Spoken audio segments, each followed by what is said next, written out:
Hai, welcome back to my YouTube channel. Aku Steven Adrian. Hari ini aku mungkin tidak akan bahas sebuah topik yang gimana ya. Aku akan hanya bercerita tentang pengalamanku selama ini menggunakan perawatan di RH Klinik. Nah, domisiku aku tinggal di Surabaya. Jadi aku kalau ke klinik itu di RH Klinik di Galaxy Mall atau di Kombes. Nah, jadi backgroundnya begini sih. Jadi dulu itu aku memang sempat perawatan di RH itu tahun 2013-an. 2013 aku pernah perawatan di RH, ya kan? Waktu itu dipegang oleh dokter Yuni kalau nggak salah, dan aku nggak cocok sama beliau gitu kan. Ternyata setelah menggunakan perawatan di beliau malah kulitku ngelontok semua, bener-bener sampai aku nggak bisa buka mulut, muka aku bener-bener hancur waktu itu. Akhirnya aku trauma perawatan di RH kan ya. Akhirnya aku nggak pernah perawatan RH, aku cuma skincarean. Nah, dulu tuh aku kan nggak pernah peduli sama muka ya. Nah, sampai suatu saat di 2016 itu aku jerawatan parah banget, bener-bener satu muka tuh aku jerawatan full banget, yang akhirnya aku bopeng semua ini ya karena dulu aku jerawatannya parah itu gede-gede lagi. Nah, akhirnya aku mulai skincarean sih. Aku mulai skincarean, nah karena ternyata kulitku sensitif gitu kan ya. Jadi dulu tuh aku seringnya beli produk yang organic skincare.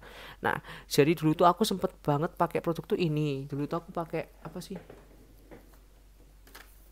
Ini loh, eh kayak gini nih. Antipodes, Apostle Skin Brightening Serum dan kawan-kawan merek-merek Antipodes, L'Occitane, begitu-begitu kan, Kiehl's. Nah, jadi itu aku memang sering beli serumnya L'Occitane, Kiehl's atau Antipodes gitu kan ya. Kalau krim juga ya merek-merek L'Occitane, Kiehl's. Terus kadang-kadang aku sempet pakai Lamer gitu kan ya. Aku dulu sempat pakai Lamer, nggak cocok gitu loh. Jadi karena aku sadar gitu kan ya, karena harganya mereka tuh tidak ada yang murah gitu kan, tidak ada yang murah. Jadi sekali aku mau beli skincare tuh kok aduh kemahalan ya, jadi males gitu lama-lama. Nah, dan aku juga lihat dulu tuh aku nggak mengira kok aku tuh bopeng gitu kan. Jadi aku cuma mengira bekas jerawat yang merah, erythema.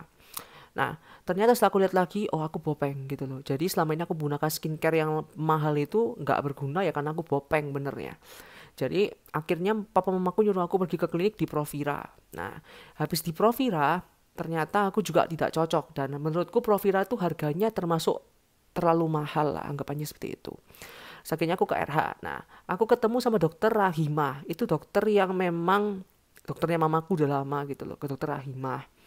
Nah, waktu aku ke dokter Rahimah itu kulitku memang kondisinya benar-benar yang merah, iritasi parah, kena krimnya Provira tadi, Provira Klinik. Nah, akhirnya setelah aku coba ke sana dikasih krim.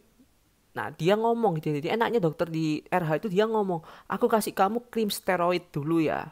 Nanti kamu pakai seminggu udah mendingan, udah ganti pakai krim yang lain aja. Ngomongnya kayak gitu. Nah, jadi enaknya dia kasih tahu kok itu krim steroid. Nah, yang dikasihkan ke aku tuh krim namanya, aku lupa namanya apa. Tipenya pokoknya bahannya tuh mometasone furoate. Nah, itu kan steroid ya, berupa glukokortikosteroid. Jadi kita tahu kok itu steroid. Tapi pakainya seminggu terus aku lepas pakai itu, aku pakai krim yang AMG 3 nggak salah. Sama ASG sunscreennya. Nah, sudah. Terus setelah lama aku kan mau ngobati bopeng ya. Jadi aku selalu CRT. CRT itu collagen rejuvenation therapy atau disebut juga sebagai PRP anggapannya, tapi punyanya RH. Nanti akan aku insert fotonya aku PRP kayak gimana. Nah, aku PRP itu selama 6 kali dalam setahun, dan aku harus skip dulu, berhenti selama kurang lebih 6 sampai 1 tahun baru aku boleh PRP lagi. Jadi aku mulai CRT itu Maret atau bukan Maret, April 2019 aku mulai CRT sampai April, Mei, Juni, Juli, Agustus, September, sampai Oktober aku CRT terus. Nah, setelah selesai, aku selesaikan. Bopengku sudah lumayan mendingan sih kok kalian lihat gitu kan ya. Nah, sampai suatu saat aku habis pulang dari Jepang kan. Aku habis pulang dari Jepang dan aku jerawatan parah lagi. Bener-bener yang jerawat radang nggak berhenti-berhenti gitu loh. Terus akhirnya mamaku ngomong, "Dek, kamu mending pergi ke dokter lain deh." Akhirnya aku ke dokter Emiliana Sandra di Galaxy Mall. Beliau SPKK sih. Jadi aku pergi ke sana. Sampai sekarang sih kulitku udah mendingan parah ya. Jadi aku kasih dia ngomong, kulitku itu tipenya yang susah. Kenapa? Jadi kulitku tuh gampang merah. Tapi kalau ada bahan yang agak-agak lemah di kulitku tuh nggak mempan gitu. Jadi kulitku tuh nggak mempan sekaligus iritasi gitu. Jadi gampang merah. Nah, sama beliau. Akhirnya kita mulai dengan Adapalen gitu kan ya, kita mulai dengan Adapalen selama kurang lebih 3 bulan sampai jerawatku mendingan. Terus kita masuk ke tretinoin. Nah, jadi aku menggunakan tretinoin sekarang, tretinoin. Terus setelah jerawatku mendingan, nah untuk sekarang sih aku menggunakan krim ini.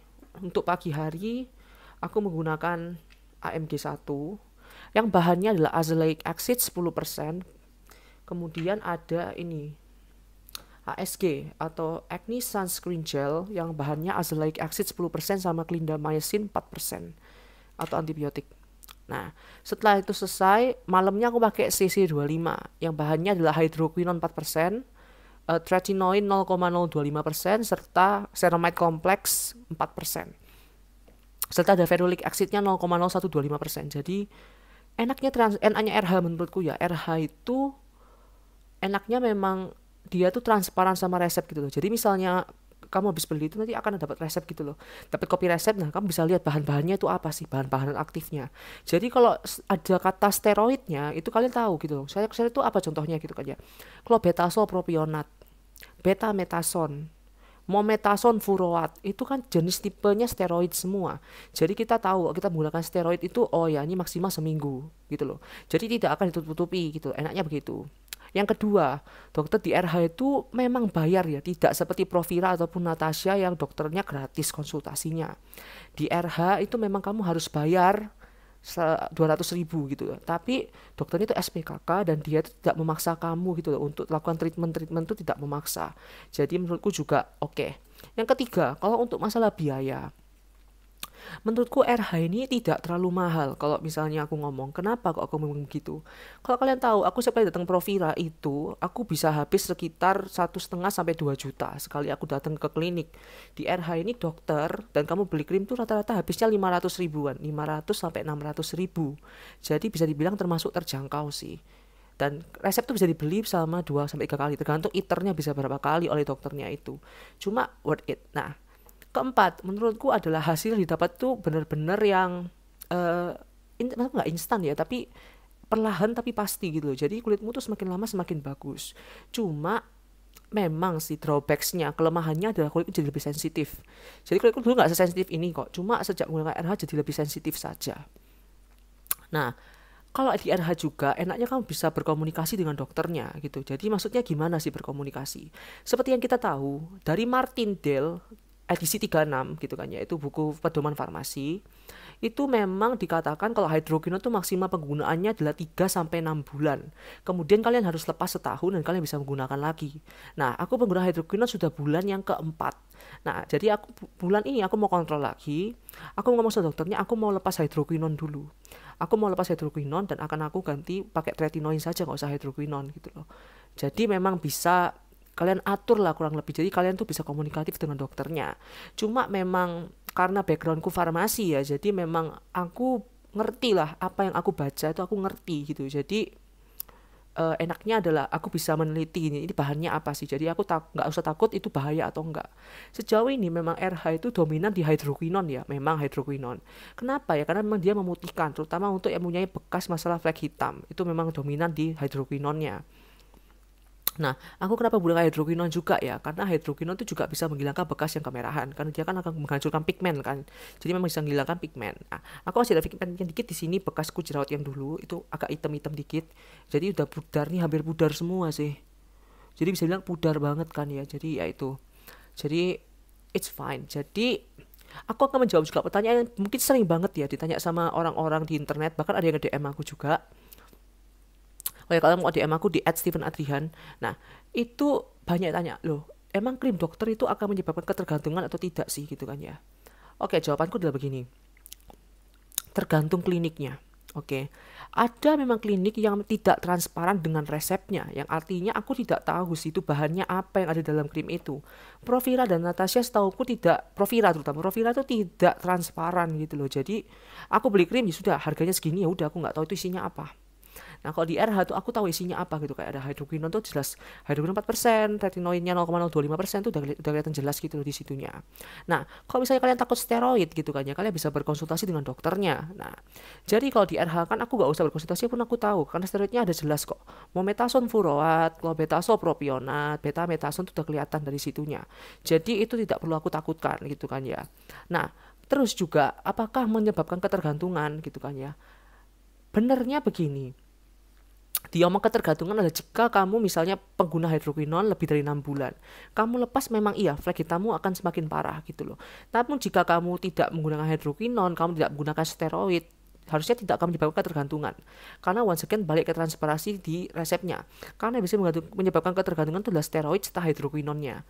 Jika kalian, makanya kalian itu harus berkonsultasi gitu loh. Kalau aku udah bulan keempat mau kelima, makanya aku mau stop hidroquinone sekarang supaya aku nggak tergantungan gitu. Jadi jawabannya adalah tergantung klinik yang kalian pilih. Pilihlah yang terpercaya, jangan klinik yang abal-abal. Ingat, mahal sedikit tidak apa-apa dibandingkan klinik murah-murah, mukamu yang rusak. Kenapa? Karena mengembalikan lagi ke kondisi prima itu susah. Jadi pilihlah yang bijak lah, begitu saja. Thank you so much for watching. See you next time. Bye.